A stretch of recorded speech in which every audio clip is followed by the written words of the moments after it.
नमस्कार दोस्तों, स्वागत है आपका हमारे चैनल पे। तो दोस्तों, आज की वीडियो में हम लोग बात करेंगे साबूदाना खाने के क्या क्या फ़ायदे हैं इसके बारे में। दोस्तों, साबूदाना कसा हुआ पौधे से उत्पन्न एक स्वादिष्ट स्टार्च होता है। कसा हुआ पौधे का उपयोगी हिस्सा जो होता है वो जड़ होती है और इस पौधे की खेती अब दुनिया भर में की जाती है। इस पौधे की खेती सबसे पहले दक्षिण अमेरिका में की गई थी।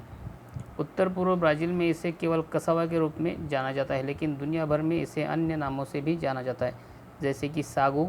इस पौधे की जड़ लगभग 1 से 2 किलो और यह भूरे रंग की होती है और इसका गुदा सफ़ेद रंग और कार्बोहाइड्रेट से भरपूर होता है। तो दोस्तों, चलो जानते हैं साबूदाना खाने के क्या क्या फ़ायदे हैं। दोस्तों, साबू एनर्जी के लिए बहुत ही अच्छा स्रोत होता है। कार्बोहाइड्रेट हमारी ऊर्जा का स्रोत है, क्योंकि सुक्रोज जैसी सरल शर्करा को प्रयोग करने योग्य ऊर्जा में विभाजित किया जाता है। हालांकि संतृप्त वसा और कोलेस्ट्रॉल जैसी चीज़ें ऊर्जा से छुटकारा पाती है। इतने सारे पदार्थ जो हमें वजन बढ़ाने में मदद करते हैं, ऊर्जा को बढ़ावा नहीं देते हैं। टैपियोका में बड़ी मात्रा में कार्बोहाइड्रेट, नकारात्मक कोलेस्ट्रॉल और संतृप्त वसा के बिना होता है, इसलिए इससे ऊर्जा का स्तर अधिक होगा और आप भूख भी महसूस नहीं कर पाएंगे। दोस्तों, अगर आपका वज़न कम है, आप दुबले पतले हो और आप अपना वज़न बढ़ाना चाहते हो, तो साबूदाना आपके लिए बहुत ही फ़ायदेमंद है, क्योंकि अधिकांश लोगों को पतले और फिट रहने के बारे में चिंता रहती है, लेकिन बहुत से लोग स्वस्थ वज़न बढ़ाने के तरीके तलाशते रहते हैं। अधिक कम वज़न वाला होना भी मोटापे की तरह ही खतरनाक हो सकता है, और टैपियोका एक तेज़ और स्वस्थ तरीके से वज़न बढ़ाने का एक जल्दी और आसान तरीका प्रदान करता है। इसकी उच्च कार्बोहाइड्रेट की सामग्री, मतलब 1 कप टैपियोका एक दिन की कार्बोहाइड्रेट की आवश्यकता का 45% का बराबर रहता है। इसका मतलब है कि आप अस्थिर कोलेस्ट्रॉल या संतृप्त वसा के बिना अपने आहार में बल्क और कैलोरी को जोड़ सकते हैं। इनमें से अधिकांश कार्बोहाइड्रेट्स सुक्रोज के रूप में आते हैं।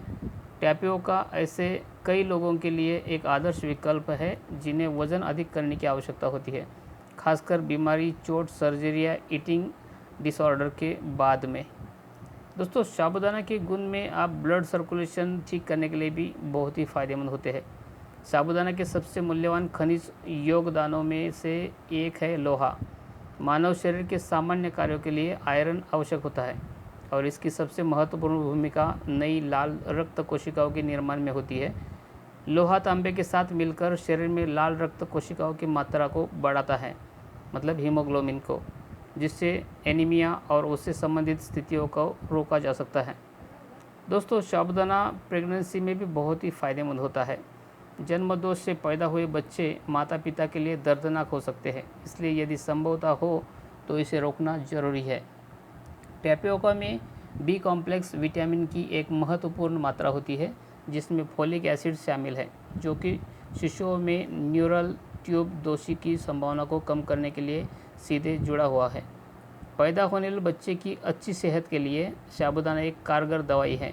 यदि गर्भवती महिला साबूदाने का सेवन करती है तो इससे बच्चे को उचित विकास होता है। दोस्तों, पाचन के लिए भी साबूदाना बहुत ही फ़ायदा देता है, मतलब डाइजेशन के लिए। तो साबूदाना में डाइटरी फाइबर के गुण होते हैं। फाइबर सीधे मानव शरीर के भीतर कई स्थितियों में सुधार के लिए अच्छा होता है। फाइबर मल में बल्क जोड़ता है, जो मल को पाचन तंत्र के माध्यम से पारित करने में मदद करता है, जिससे कब्ज, सूजन, आंतों का दर्द और कोलेस्ट्रॉल, कैंसर जैसी अधिक गंभीर स्थितियों को नष्ट करने में मदद मिलती है।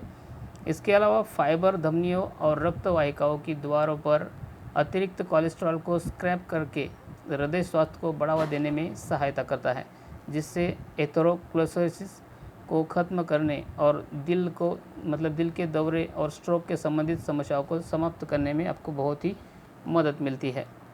दोस्तों, साबूदाना ये प्रोटीन का बहुत ही अच्छा स्रोत होता है। प्रोटीन मानव स्वास्थ्य के लिए एक अनिवार्य तत्व है, जबकि कई लोग मीट, मछली, मुर्गी और डेयरी उत्पादनों से प्रोटीन प्राप्त करते हैं, लेकिन अन्य स्रोतों के बीच शाकाहारी हमेशा स्वस्थ और प्रोटीन से भरपूर रहने के लिए एक नया तरीका तलाशते रहते हैं, जो शाकाहारी लोग हैं वो। जैसे कि आप शायद जानते हैं कि प्रोटीन एक स्वस्थ जीवन का बिल्डिंग ब्लॉक है, इसलिए टैपियोका शाकाहारी के लिए एक बढ़िया विकल्प है, क्योंकि यह पर्याप्त मात्रा में प्रोटीन प्रदान करता है। इसलिए इससे शारीरिक प्रक्रिया, मांसपेशियों की विकास, ग्रोथ, उपचार और अन्य आवश्यक गतिविधियां सामान्य रूप से जारी रह सकती है। यदि आपके आहार में नियमित रूप से टैपियोका शामिल किया जाए तो साबूदाना के फ़ायदे आपकी हड्डियाँ मजबूत बनाने के लिए भी बहुत ही फ़ायदेमंद होते हैं। टैपियोका विटामिन के, कैल्शियम और लोहे का एक समृद्ध स्रोत होता है, जो सभी हड्डियों के संरक्षण और विकास में महत्वपूर्ण भूमिका निभाता है। उम्र बढ़ने के साथ साथ अस्थि खनिज घनत्व कम हो जाता है, जिसके परिणाम स्वरूप ऑस्टियोपोरोसिस और ऑस्टियोआर्थराइटिस, सामान्य कमजोरी और लचीलेपन की कमी जैसी स्थिति होती है। अगर टैपियोका नियमित रूप से लिया जाए तो यह हमारी हड्डियों को संरक्षित और विकसित कर सकता है। मानसिक स्वास्थ्य के लिए भी साबूदाना बहुत ही फायदेमंद होता है। विटामिन के गुण हमारे मानसिक स्वास्थ्य के लिए बहुत ही महत्वपूर्ण होते हैं। यह देखा गया है कि विटामिन के मस्तिष्क में न्यूरोनल गतिविधि को उत्तेजित करके अल्जाइमर रोग विकसित होने की संभावना को कम कर सकता है। गतिविधि या मानसिक स्थिरता की कमी के कारण अल्जाइमर अक्सर होता है। विटामिन के तंत्रिक पथ को सक्रिय और व्यस्त रखता है और मुक्त कणों में युक्त रहता है, जो मस्तिष्क के ऊतकों के टूटने का कारण बन सकता है। तो दोस्तों, ये थे साबूदाना खाने के फ़ायदे। अभी इसके कुछ नुकसान के बारे में भी बात करते हैं। विभिन्न रूपों में टैपियोका खाने के कई फ़ायदे होने के बावजूद यह याद रखना महत्वपूर्ण है कि कसावा बहुत जहरीला हो सकता है। यदि यह सही से पकाया नहीं गया है तो ये बहुत ही जहरीला होता है। कसावा साइनाइड पैदा करता है, जो मनुष्य के लिए एक अत्यंत जहरीला कंपाउंड है। इसलिए जब आप एक दुकान से साबूदाना खरीदते हैं तो वह पूरी तरह से स्वस्थ होता है। इसके अलावा टैपियोका में बहुत अधिक कार्बोहाइड्रेट और कैलोरी सामग्री होती है। यदि आप अपना वज़न कम करने की कोशिश कर रहे हैं तो यह आपके आहार में शामिल करने के लिए सबसे अच्छा भोजन नहीं हो सकता, क्योंकि इससे आपका वज़न कम नहीं होगा, उल्टा बढ़ जाएगा। तो दोस्तों, ये थे साबूदाना के कुछ नुकसान। ये वीडियो अगर आपको अच्छा लगा, ये जानकारी अच्छी लगी या इसके बारे में आपके मन में कोई संदेह है तो नीचे कमेंट बॉक्स में ज़रूर कमेंट कर लीजिए। और वीडियो अच्छा लगा तो लाइक कीजिए, दोस्तों के साथ में शेयर कीजिए और ऐसे वीडियो देखने के लिए मेरे चैनल को सब्सक्राइब कर लीजिए। दोस्तों, मिलते हैं नए वीडियो में नई जानकारी के साथ में, तब तक के लिए धन्यवाद।